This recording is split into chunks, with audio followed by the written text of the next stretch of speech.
Hello, welcome back to on your channel A Kumar classes. साथियों, इस चैनल पर अभी जीएस का लेक्चर, साइंस और आर्ट दोनों सेगमेंट का लेक्चर प्रोवाइड कराया जा रहा है और उम्मीद करता हूं कि आप सभी वीडियो लेक्चर को, पूरी वीडियो को देखते हुए आगे बढ़ रहे होंगे। जैसा कि आपको पता है कि इस चैनल के माध्यम से जीएस का सभी subject topic wise detail explanation के साथ लेक्चर के रूप में अपलोड किया जाएगा और वर्तमान ट्रेंड्स जो एग्जाम्स का चल रहा है, जिस तरह से प्रश्न पूछने का प्रकृति बदल रहा है, तो ऐसी स्थिति में हमें अपनी स्टडी को, अध्ययन को बदलने की जरूरत है और इस कड़ी में हमारा चैनल आपको सहयोग करेगा और इसी उम्मीद के साथ हम लगातार इस पर subject wise, topic wise video lecture provide करवा रहा हूं। तो जैसा कि आप देख रहे होंगे कि हिस्ट्री, मॉडर्न हिस्ट्री का पार्ट जो पहला चैप्टर था उसको हमने पूरी तरह से कम ही समय में डिटेल एक्सप्लेनेशन के साथ पढ़ा और फिर उसका हमने एमसीक्यू तैयार किया और आपको जल्द ही उस वीडियो लेक्चर का एमसीक्यूज मिल जाएगा। और दूसरा टॉपिक हमने फिजिक्स के रूप में, सब्जेक्ट के रूप में फिजिक्स को चुना है और फिजिक्स में हमने साउंड को स्टार्ट किया था, जिसमें पहला लेक्चर आप लोगों को मिल चुका होगा और उसमें हमने साउंड को स्टार्ट किया और साउंड में तरंग क्या होती है, तरंग को समझाने का प्रयास किया। और आज हमारा दूसरा लेक्चर होगा तरंग के रूप में। आप लोगों को हम बताए थे कि फिजिक्स में मैग्नेटिक वेव होता है। फिजिक्स में जो तरंग होती है वो दो प्रकार की होती है, एक होती है अनुप्रास्थ तरंग और एक होती है अनुदैर्ध्य तरंग। अनुप्रास्थ तरंग और अनुदैर्ध्य तरंग को हमने फर्स्ट लेक्चर में पूरा किया, तो आज हमारा दूसरा लेक्चर है और आइए चलते हैं हम लोग। आज का टॉपिक हमारा होगा विद्युत चुंबकीय तरंग। जैसा कि आप लोगों को बोर्ड पे दिख रहा होगा विद्युत चुंबकीय तरंग, तो आज हम लोग विद्युत चुंबकीय तरंग के बारे में अच्छी तरह से समझेंगे और इस तरह से पढ़ेंगे ताकि दोबारा हमको पढ़ने की आवश्यकता नहीं हो। और इस टॉपिक से एग्जाम में जो भी प्रश्न बने, जितने भी प्रश्न बने, वे सारी प्रश्न को हम हल कर सके। तो अगर आप वीडियो लेक्चर सुनने के बाद आप चाहे तो किसी बुक को प्रिफर कर सकते हैं, कोई भी बुक पढ़ेंगे आपको आसानी से समझ में आएगा। और आप यहीं तक मत रुकिए, आप जैसे ही वीडियो लेक्चर देख रहे हैं और चाहते हैं कि आपका जीएस वाकई में मजबूत हो, तो आप कोई ना कोई एक बुक, कोई ना कोई एक बेसिक बुक पकड़िए और उसको लाइन बाय लाइन अध्ययन कीजिए, तो आपकी जानकारी और ज्यादा विस्तृत होगी। तो चलिए इसी कड़ी में हम लोग आगे बढ़ते हैं और आगे हम लोग देखते हैं आज का टॉपिक विद्युत चुंबकीय तरंग। हम लोग विद्युत चुंबकीय तरंग को समझने का प्रयास करेंगे। जैसा कि हमने अनुप्रस्थ तरंग के बारे में बताया था, अनुप्रस्थ तरंग के बारे में बताया, अनुदैर्ध्य तरंग के बारे में बताया। ये दोनों तरंग माध्यम में डिस्टरबेंस के कारण उत्पन्न हो रहा था, माध्यम में डिस्टरबेंस के कारण उत्पन्न हो रहा था। लेकिन विद्युत चुंबकीय तरंग एक ऐसा तरंग है जो डिस्टरबेंस के कारण उत्पन्न नहीं होता है, माध्यम में डिस्टरबेंस के कारण उत्पन्न नहीं होता है। यह तरंग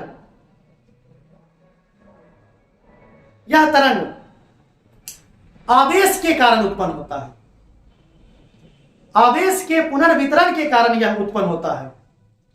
तो हम कह सकते हैं, इसको इस रूप में परिभाषित कर सकते हैं कि आवेशों के पुनर्वितरण के कारण उत्पन्न होने वाले तरंग को विद्युत चुंबकीय तरंग कहते हैं।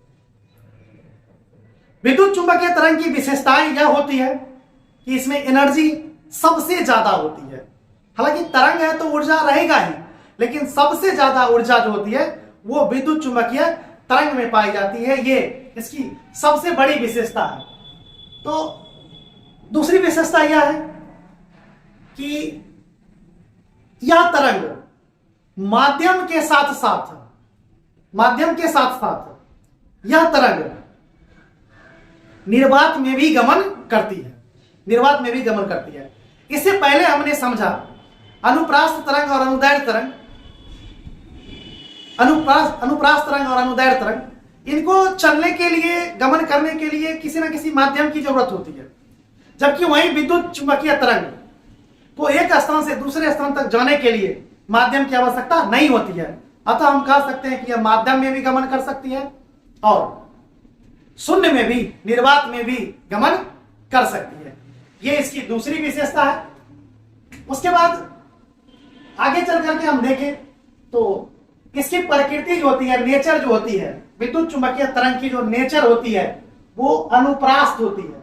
अगर प्रश्न हमसे पूछा जाए कि विद्युत चुंबकीय तरंग का प्रकृति कैसी होती है, तो आंसर हम लोग लगाएंगे अनुप्रास्थ होती है, अनुप्रास्थ होती है, प्रकृति इसकी अनुप्रास्थ होती है। उसके बाद विद्युत चुंबकीय तरंग को अगर हम समझे आवृत्ति के आधार पर, विद्युत चुंबकीय तरंग, किस विद्युत चुंबकीय तरंग की आवृत्ति कितनी होती है, किसकी कम होती है, किसकी अधिक होती है, किसमें ऊर्जा ज्यादा होता है, किसमें ऊर्जा कम होता है, किसकी भेदन क्षमता सबसे ज्यादा होता है, किसकी भेदन क्षमता सबसे कम होती है। ऐसा प्रश्न परीक्षा में आपको देखने को मिलेगा, या आप कोई भी क्वेश्चन बैंक पलट करके देखिएगा तो आपको इस तरह के प्रश्न मिलेंगे। तो आवृत्ति क्या होती है, तरंग की आवृत्ति क्या होती है, आवृत्ति को पहले हम लोग समझ लेंगे, तरंग दैर्घ्य को समझ लेंगे, उसके बाद हम लोग इसकी प्रॉपर्टीज को देखेंगे। तो आइए देखते हैं आवृत्ति क्या होती है। आवृत्ति को n से सूचित किया जाता है, आवृत्ति को n से सूचित किया जाता है। तो आवृत्ति होता क्या है, देखिए, एक सेकेंड में, ध्यान रखिएगा, एक सेकेंड में जितनी बार कंपन होती है, जितनी बार कंपन होती है, उस कंपनों की संख्या को आवृत्ति कहा जाता है। जैसे मान लीजिए कि ये कोई कण है और इस पे डिस्टरबेंस हुआ, जितनी बार ये कंपन करेगी, जितनी बार ये कंपन करेगी, कंपनों की संख्या को ही क्या कहते हैं, आवृत्ति कहा जाता है। अतः एक सेकेंड में होने वाली कंपनों की संख्या को आवृत्ति कहा जाता है। तो आवृत्ति एक प्रकार की संख्या है, लेकिन आवृत्ति को मापने के लिए हर्ट्ज का प्रयोग किया जाता है। यह कई छोटे छोटे एग्जाम्स से लेकर के बड़े बड़े एग्जाम्स में भी ऐसे प्रश्न पूछे गए हैं कि आवृत्ति किससे मापा जाता है या आवृत्ति का मात्रक क्या है। तो हर्ट्ज आवृत्ति का मात्रक होता है। आप देख सकते हैं जैसे 20 Hz लिखा हुआ आपको कहीं भी मिले तो इसका मतलब होता है कि 20 बार कंपन हुआ है। अगर आपको 2000 Hz कहीं भी लिखा हुआ मिले तो ये समझिए कि 2000 कंपन, यानी Hz क्या है, हर्ट्ज क्या है, कंपनों की संख्या को दिखाता है। तो कंपनों की संख्या, कंपन की संख्या को ही क्या बोलते हैं हम लोग, आवृत्ति कहते हैं। उसके बाद उसी तरह से हम लोग तरंग दैर्घ्य को समझने का प्रयास करेंगे। तरंग दैर्घ्य क्या होता है, तो आइए हम लोग तरंग दैर्घ्य को देखते हैं। इंग्लिश में इसको वेवलेंथ बोलते हैं। देखिए, कंपन होती है, एक कंपन में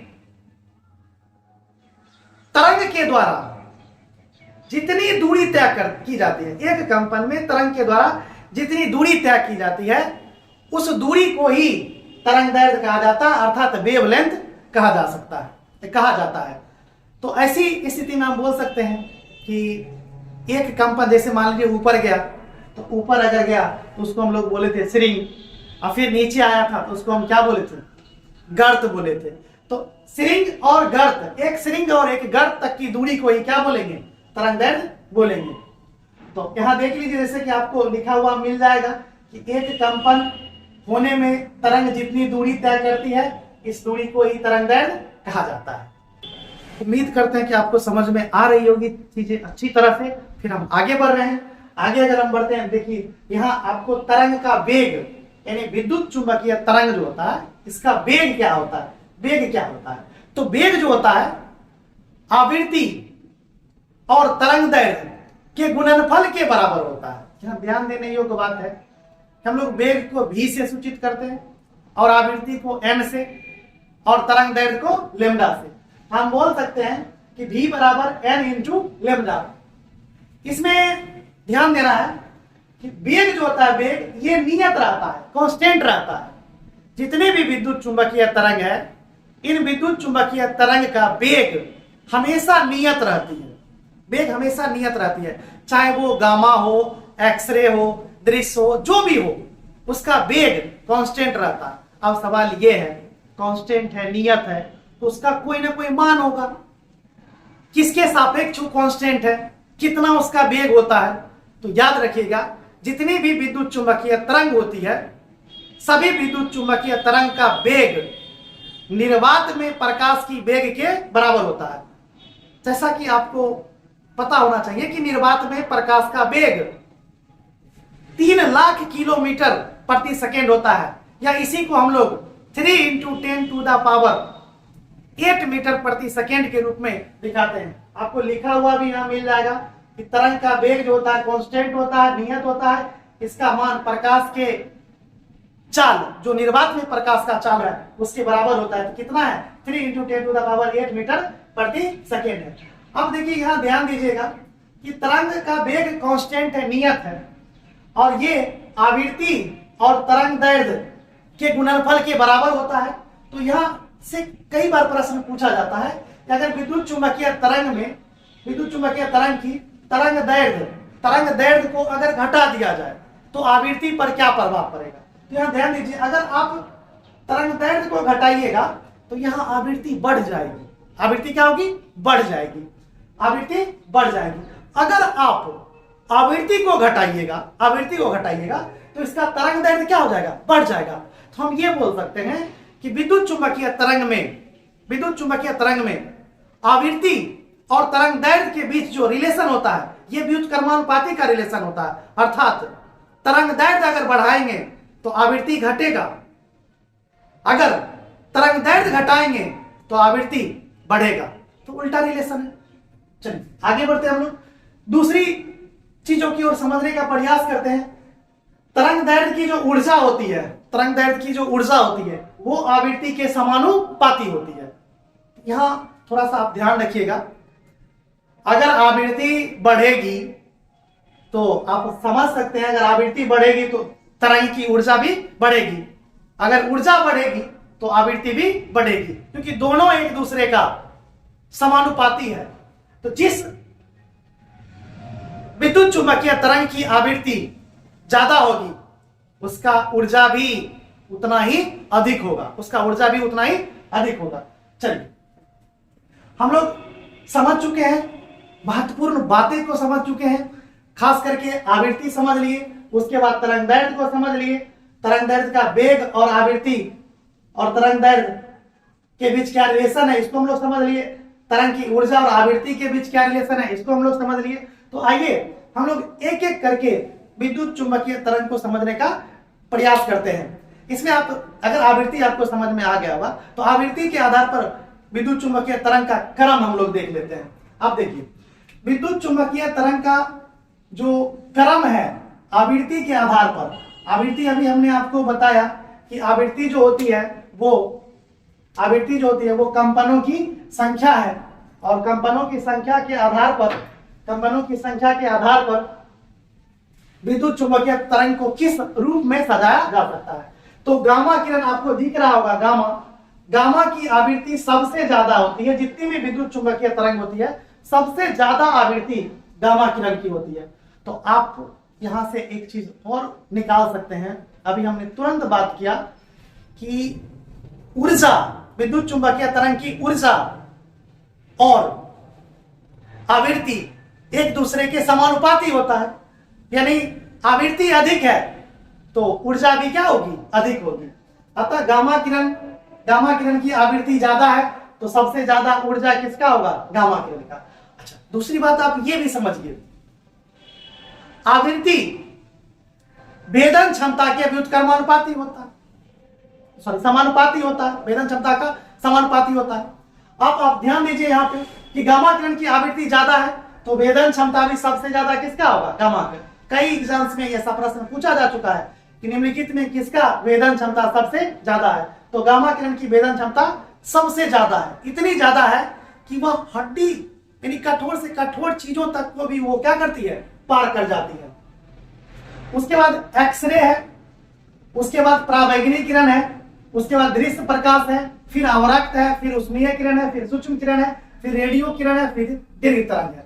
तो ये आवृत्ति के आधार पर आप यहां से कई प्रश्न निकाल सकते हैं। सबसे ज्यादा तरंग, सबसे ज्यादा आवृत्ति किसका होगा? गामा किरण का। सबसे कम आवृत्ति किसका होगा? तरंग दैर्घ्य का। सबसे ज्यादा ऊर्जा किसमें होगा? गामा किरण में। सबसे कम ऊर्जा किसमें होगा? दीर्घ में। सबसे ज्यादा भेदन क्षमता किसकी होगी? गामा की। सबसे कम भेदन क्षमता किसकी होगी? दीर्घ की। तो इस तरह से सभी कंसेप्चुअल सवाल को आप आराम से कर सकते हैं। अगर आराम से धैर्य से इस लेक्चर को सुनेंगे तो आपकी सारी चीजें, सारी डाउट्स क्लियर हो जाएगी। चलिए अब एक एक करके हम देखते हैं, एक एक करके आराम से देखते हैं। महत्वपूर्ण बिंदु आपको दिख रहा होगा। गामा किरण को हम लोग समझते हैं। देखिए, गामा किरण की खोज बेकुरल के द्वारा किया गया। गामा किरण की खोज बेकुरल के द्वारा किया गया। तो बेकुरल के द्वारा इसका खोज किया गया। अब इसका उपयोग कहां कहां किया जाता है? तो इसका उपयोग, गामा किरण का उपयोग कोबाल्ट 60 के रूप में कैंसर उपचार के लिए गामा किरण का ही प्रयोग किया जाता है। एकदम महत्वपूर्ण बात है, इसको आप लोग ध्यान में रखिएगा। तो कैंसर उपचार के रूप में जो कोबाल्ट 60 होता है उसमें किसका प्रयोग किया जाता है? तो गामा किरण का प्रयोग किया जाता है। आइए दूसरी किरण को हम लोग देखते हैं। एक्सरे। एक्सरे एक्सरे की खोज रॉयंटजन के द्वारा किया गया। कई बार ये भी परीक्षा में पूछे जा चुके हैं। एक्सरे की खोज किसके द्वारा किया गया? तो रॉयंटजन के द्वारा किया गया। रॉयंटजन ने एक्सरे की खोज किया। उसके बाद इसका उपयोग कहां कहां किया जाता है? हम लोग आम दैनिक जीवन में भी इसके उपयोग को देख सकते हैं। अब जैसे मान लीजिए हड्डी उड्डी टूट जाती है तो हम लोग डॉक्टर के पास आते हैं, तो डॉक्टर कहता है पहले एक्सरे करवा के लाओ। तो एक्सरे क्या है? एक प्रकार का विद्युत चुंबकीय तरंग है। तो चिकित्सा के रूप में इसका प्रयोग किया जाता है। जैसे एक्सरे करवाने में इसका प्रयोग किया जाता है। पुल हो गया, गटर हो गया, पुल गटर, इन सब में जो दरारें पड़ जाती है उसकी दरार का पता लगाने के लिए भी किसका प्रयोग किया जाता है? एक्सरे का प्रयोग किया जाता है। फिर आगे हम लोग देखते हैं पराबैंगनी किरण। एकदम मोस्ट इंपॉर्टेंट, यहां से परीक्षा में प्रश्न बनता है। पराबैंगनी किरण की खोज रीटर के द्वारा किया गया। आप इसे ध्यान रखिएगा, पराबैंगनी किरण की खोज रीटर के द्वारा किया गया। और पराबैंगनी किरण में प्रदीप्त का गुण होता है, यानी किसी भी पदार्थ को वो प्रदीप्त कर देती है। प्रदीप्त का गुण होता है, जिस कारण इसका प्रयोग खनिज के नमूनों की जांच के लिए किया जाता है। अब जैसे कि मान लीजिए कोई खनिज है, जैसे कि मान लीजिए महंगा पत्थर है, तो महंगी पत्थर की जांच के लिए, उसकी शुद्धता की जांच के लिए भी किसका प्रयोग किया जाता है? पराबैंगनी किरण का प्रयोग किया जाता है। उसके बाद अगर हमारे शरीर के ऊपर कम मात्रा में पराबैंगनी किरणें पड़ती है तो विटामिन डी के उत्सर्जन को बढ़ा देती है। ध्यान रखिएगा, कम मात्रा में। इसकी अधिक मात्रा मानव एवं जीव जातियों के लिए खतरा होता है, क्योंकि ये स्किन कैंसर फैलाता है। इसलिए इसकी कम मात्रा, अगर इसकी कम मात्रा होती है तो यह विटामिन डी के उत्सर्जन में काफी उपयोगी साबित होता है। और फिर आगे हम लोग चले, आप लोग देख रहे होंगे कि जैसे कि मान लीजिए पानी शुद्ध करने वाला जितना भी आरओ होता है, इसमें क्या उपयोग किया जाता है? तो इसमें भी पराबैंगनी किरण का प्रयोग किया जाता है। हम बोल सकते हैं जल शुद्धिकरण के लिए भी पराबैंगनी किरण का प्रयोग किया जाता है। और पराबैंगनी किरण एक प्रकार का विद्युत चुंबकीय तरंग है। उसके बाद जितना भी नकली कागजात होता है, डुप्लीकेट दस्तावेज होता है, उसकी जालसाजी की जांच के लिए भी पराबैंगनी किरण का प्रयोग किया जाता है। तो इस तरह से पराबैंगनी किरण को हम लोग अच्छी तरह से समझे। इसके उपयोग क्या है, आप खास करके उपयोग पर ध्यान दीजिएगा, उपयोग काफी महत्वपूर्ण होता है। उसके बाद अवरक्त किरणें। अवरक्त किरणों के बारे में हम लोग पढ़े तो देखिए, इसका खोज विलियम हर्शेल के द्वारा किया गया। अवरक्त किरण की खोज विलियम हर्शेल के द्वारा किया गया। और इसका उपयोग की अगर हम बात करें तो आप देख सकते हैं, मांसपेशियों में जो खिंचाव आता है, तनाव आता है, तो मांसपेशियों में खिंचाव और तनाव जो आता है, तो उसके उपचार के लिए अवरक्त किरण का प्रयोग किया जाता है। अवरक्त किरण का प्रयोग किया जाता है। ये प्रश्न बीपीएससी के एग्जाम्स में पूछे गए। आप क्वेश्चन बैंक पलट के देखिएगा तो 66वीं बीपीएससी के एग्जाम्स में यहां से प्रश्न पूछा गया था कि मांसपेशियों में उपचार के लिए, मांसपेशियों में उत्पन्न खिंचाव उपचार के लिए किस किरण का प्रयोग किया जाता है, तो आंसर हमारा क्या होना चाहिए था, अवरक्त किरण होना चाहिए था। तो काफी अच्छे अच्छे एग्जाम्स में यहां से सवाल पूछे जाते हैं। उसके बाद सौर कुकर में भी अवरक्त किरण का ही प्रयोग किया जाता है। और रिमोट, जो टीवी का जो हमारा रिमोट होता है, आप देखते हैं रिमोट में भी अवरक्त किरण का ही प्रयोग किया जाता है। तो इस तरह से ये दोनों काफी इंपॉर्टेंट है, पराबैंगनी किरण और अवरक्त किरण। उसके बाद आगे हम लोग देखें तो माइक्रोवेव है, सूक्ष्म तरंग है। सूक्ष्म तरंग का उपयोग वाईफाई, जैसे मोबाइल नेटवर्क हो गया, वाईफाई के रूप में सूक्ष्म तरंग का प्रयोग किया जाता है। उसके बाद जितनी भी रडार प्रणाली होती है, रडार प्रणाली में भी माइक्रोवेव का ही प्रयोग किया जाता है। उसके बाद रेडियो तरंग टीवी, हम लोग जैसा कि देखते हैं टीवी, संचार, इन सबों में रेडियो तरंग का ही प्रयोग किया जाता है। उसके बाद ये जितने भी हमने बताया है, ये सभी एग्जाम पॉइंट ऑफ व्यू से काफी इंपॉर्टेंट है। अगर आप इन चीजों को ध्यान में रख के अध्ययन करते हैं और बार बार इसका रिवीजन करते हैं, तो उम्मीद करता हूं कि आपसे प्रश्न परीक्षा में अगर इस टॉपिक से रहा तो आप गलती नहीं कीजिएगा। उसके बाद आगे चलते हैं, हम लोग देखते हैं प्रोग्रेसिव वेव यानी प्रगामी तरंग। प्रोग्रेसिव वेव क्या होता है इसको समझ लेते हैं। उसके बाद स्टेशनरी वेव क्या होता है इसको हम लोग समझ लेते हैं। उसके बाद हम लोग अच्छी तरह से नेक्स्ट लेक्चर में साउंड को पढ़ेंगे। तो प्रोग्रेसिव वेव क्या होता है, देखिए वह तरंग जो हमेशा एक निश्चित दिशा में लगातार गतिशील रहता है, लगातार गति करते रहता है, तो उसे ही हम प्रोग्रेसिव वेव कहते हैं। यानी किसी भी माध्यम कोई भी हो, वेव लगातार वह गतिशील होता है, तो उस तरंग को हम क्या बोलते हैं, परगामी तरंग। देखिए यहां लिखा हुआ, यह तरंग हमेशा आगे की ओर गति करती है, इसे ही वास्तविक तरंग कहा जाता है। यानी प्रोग्रेसिव तरंग को वास्तविक तरंग आप बोल सकते हैं। हमने जितनी भी तरंग पढ़ा सभी प्रोग्रेसिव तरंग था, क्योंकि यही वास्तविक तरंग है। हम दूसरी तरफ ये भी बोल सकते हैं कि वास्तविक तरंग को ही प्रोग्रेसिव तरंग कहा जाता है। वही देखिए स्टेशनरी वेव, अपरगामी तरंग क्या होता है, देखिए जब दो यानी समान आयाम और आवृत्ति, जब समान आयाम और आवृत्ति के दो तरंग किसी भी माध्यम में जाकर के मिल जाते हैं। जैसे मान लीजिए कि एक तरंग इधर से, एक तरंग इधर से, इसकी आवृत्ति और आयाम समान है और इसकी आवृत्ति और आयाम समान है, माध्यम कोई भी हो, जब ये किसी भी माध्यम में जाएगी, मिलेगी, आपस में मिलेगी, तो ये एक दूसरे पर अध्यारोपित हो जाएगी।